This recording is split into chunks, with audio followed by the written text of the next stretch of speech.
Are you thinking about having a corn snake as your first pet reptile?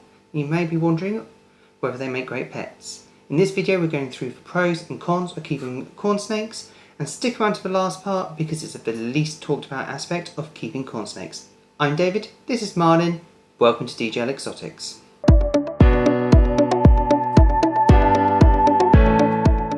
Corn snakes are one of the most popular first pet snakes for individuals, and there is no surprise why. These guys are fantastic, but they're not perfect. But let's go through some of those positives first, and let's start with their ease of care. These guys are pretty simple to care for.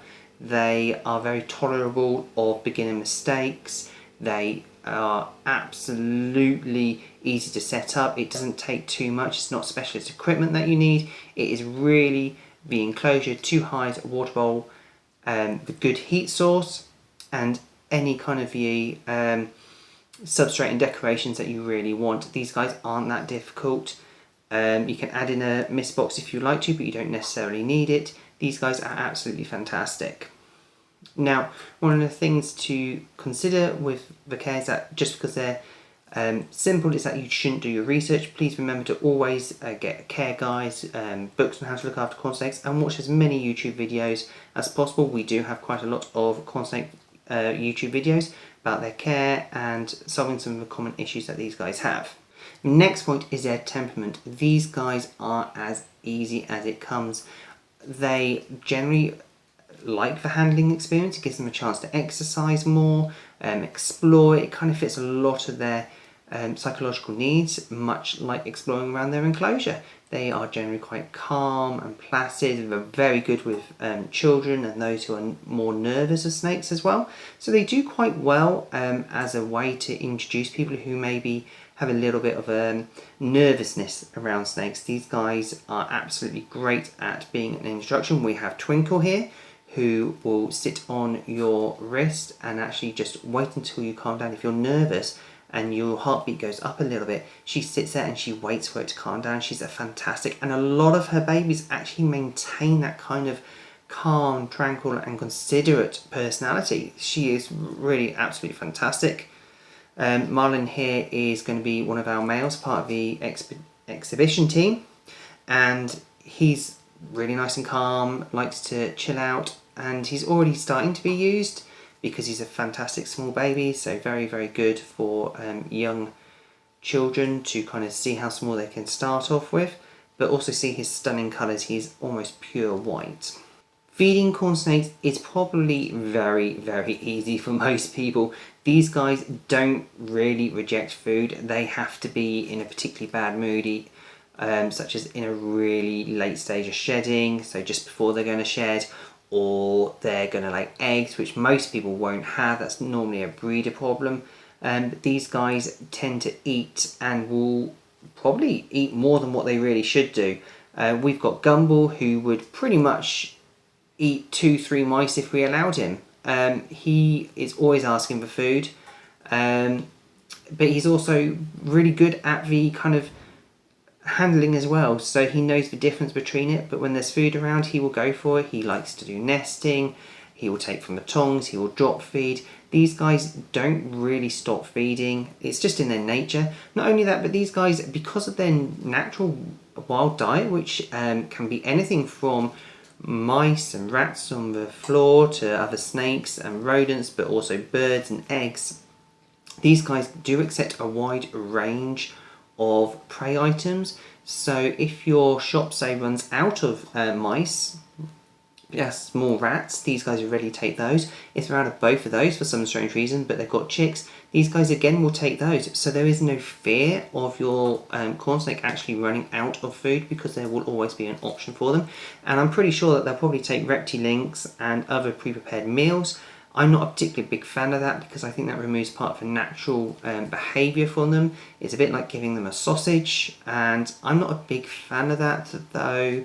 One of the other benefits of these guys is that they come in a huge variety of colours and patterns. We can breed up to 1,000 here, and that's from 1 single male, soon to be 2, and 4 females. It's just because Gumball has about 17 genes on him. This guy has at least 8 or 9.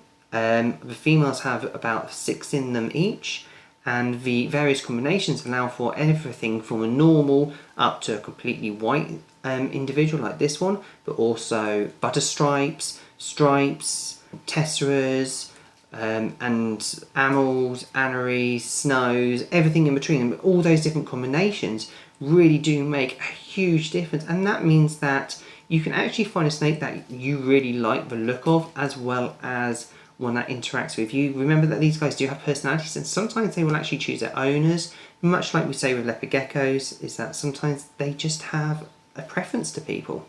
And that's something that you should really consider about. That's why when you're going to choose your corn snake, you should be able to actually interact with a few of them in the store and see which ones are interacting with you best. The other benefit of them is actually they don't get too large. The males can sometimes go up to 6 foot, but that is a very rare occurrence. The average size is somewhere between 3.5 foot to 5 foot, which means that a 4 foot Viv is going to be the absolute perfect size for these guys when they're older. But when they're younger, you really want to be thinking about keeping them in a smaller plastic really useful box or a faunarium, which you can get online, and you can actually use a lot of the same materials for their heating source, so the heat mat and the thermostat, and their water bowl can all go between the two things. You don't need to rebuy the whole equipment when you move them up to the Viv, and that Viv can be bought when they're about 2 years old. It'd be about the right kind of size for them to move into a Viv. Now, one of the reasons why I say that you should keep them in a smaller enclosure is, number one, snakes particularly don't like to be in enclosures which are too large, even with a lot of clutter. Some of them will actually shy away, and that can be quite upsetting for you, and also it can be quite stressful for them. However, corn snakes are less like that, a bit like Kenyan sambos, they're less like that. But the bigger problem is actually these guys can escape out of a 4 foot when they're babies. They don't need a very big space. It would only take for the glass to be slightly left ajar, or for you not to glue down one of the vents, and for them to pull on that wire a little bit and a little gap appears. And that's all they need to get out the back of the vivarium. So that's why I always recommend using a faunarium or a really useful box when they're babies. Now, I've given a lot of benefits for these guys, but that doesn't mean that they're perfect. There are a couple of downsides. Number one, these guys are one of the fastest snakes. When it comes to handling for young children, I do find that some people find them a little bit too kind of movie, I think is probably the best word for it, because they do like to kind of explore, and if you're a little bit more nervous around snakes, then that kind of movement can be a little bit more nervy, kind of holding a snake that constantly wants to move, and if you've not got that confidence, that can be a problem. However, as babies, they tend to be very movie, but they're on a kind of size which makes it much more easier to control, and as you gain confidence, they gain in size, and therefore as adults you'll be more used to it, and it won't be so much of a problem. So the last aspect that I would say with these guys, and this is one which you probably won't be told, and this is what I was alluding to at the very beginning of the video, is that these guys do go through a defensive period. Now, not every individual does that, and the level of their defensive phase varies, but it's when corn snakes most often get abandoned, and that's because what happens at one point is that they kind of go through a high growth spurt. So they are almost in shed a lot more, and they go through this defensive phase where essentially they don't want to be interacted with. They're kind of getting a little bit more grumpy, and that can result in a few more defensive actions. So they might hiss a little bit, or they might strike out, or sometimes they can actually bite. A bite isn't actually too much of a problem, especially because this is going to be when they're a bit small. It probably won't be too much bigger than this guy is here. He might go through his defensive phase in the next, say, 3 to 6 months. And that's not too much of a problem, really, because we've had a few that have grown up here. Gumball had an absolutely terrible defensive phase. His period was for about 3 months, and he was absolutely horrendous. You couldn't go near him. But because he was handled beforehand quite a lot, he just came out of it. After 3 months, he was just like, oh, I don't know what you're talking about, I'm absolutely fine. And that was just him. Flora didn't have one. And then you got Twinkle, who kind of had a defensive phase, but it was just like, yeah, I'm a little bit grumpy. Yeah, don't come near me, but I'm not going to do anything. I'm just going to make it harder for you. So don't touch me. And that's the kind of level that you get, all those three kind of different levels of defensive phase, but it can happen. So are corn snakes good pets? Yes, absolutely. I truly believe that they are absolutely fantastic. I think they're the best beginner snake. But everyone has their own individual tastes. Let us know in the comments what you think. Everybody has their own opinion. Let us know in the comments what you think. Do you think corn snakes make great snakes? Or do you think there's another snake that's a better beginner snake? Thank you very much for watching. Please remember to like, comment and subscribe to the channel. And we'll see you on the next video. Bye for now.